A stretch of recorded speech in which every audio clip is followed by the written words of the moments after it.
माझं नाव सत्यवान अण्णा दावणे, गाव डिसळ, तालुका मोहोळ, जिल्हा सोलापूर.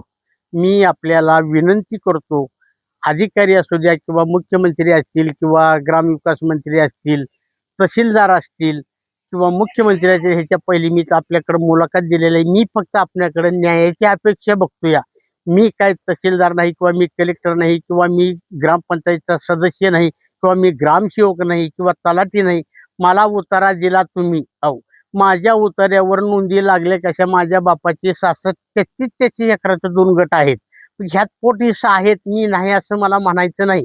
पण ह्या उताराची फेरफार चौकशी करा म्हणून मी रावसाहेबाकडे तहसीलदारकडे मी 2 वर्षे झाली हेलपाट घालतोय. त्यांना मी विनंती केली, त्यांना बोललो. मला म्हणतात तुम्ही न्यायालयात जावा.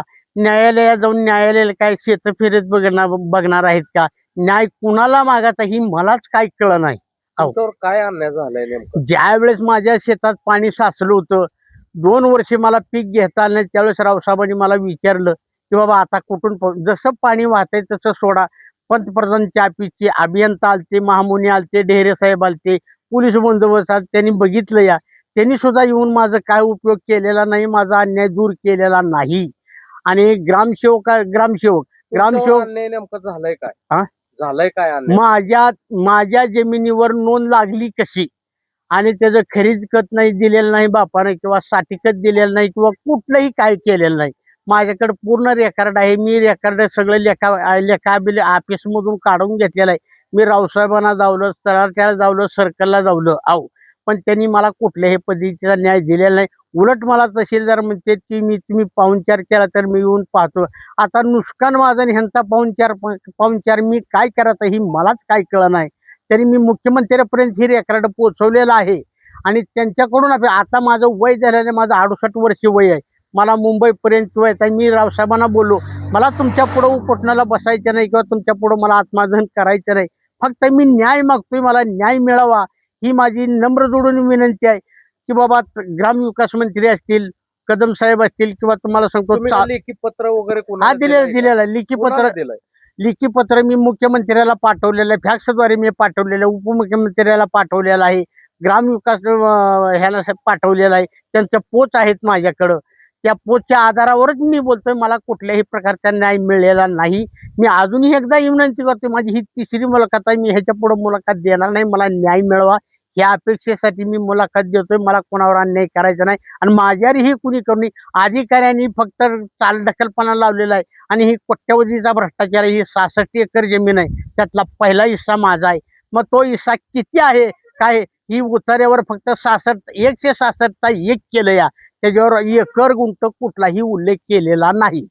मग मी जमीन किती आहे किती नाही ही मी कसं समजायचं? मी रावसाहेबांना बोलतोय, तहसीलदारला बोलतोय, मला कुठल्याही पद्धतीचं उत्तर देण्याची. मला म्हणते की तुम्ही न्यायालयात जावा. न्यायालयात जायला माझं वय झाले. न्यायालयात 15 वर्ष नाही निकाल लागल्यानंतर तुम्ही न्याय अधिकारी कसला हो? तुम्ही दंडाधिकारी आहात, तालुक्याचे न्यायाधीश. मग तुम्ही काय न्याय देताय मला? ह्या न्यायाची अपेक्षा मी तहसीलदारची वाट पाहतोय.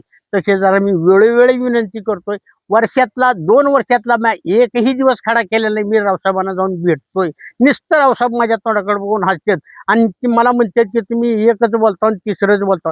मी काय बोललो ही त्यांनी बी मला जावं. मी काय बोललोय ती फक्त मला न्यायाची अपेक्षा आहे. मी कुणाकडनं अपेक्षा आहे तुम्हाला? मला तहसीलदारकडून मला अपेक्षा ही रेकॉर्ड मला सरळ करून मिळावं एवढीच माझी इच्छा आहे. मला बाकी दुसरं काही जास्त बोलता येत नाही. मी सर्वसामान्य माणूस आहे आणि ह्याचा विचार जाणीवपूर्वक करावा.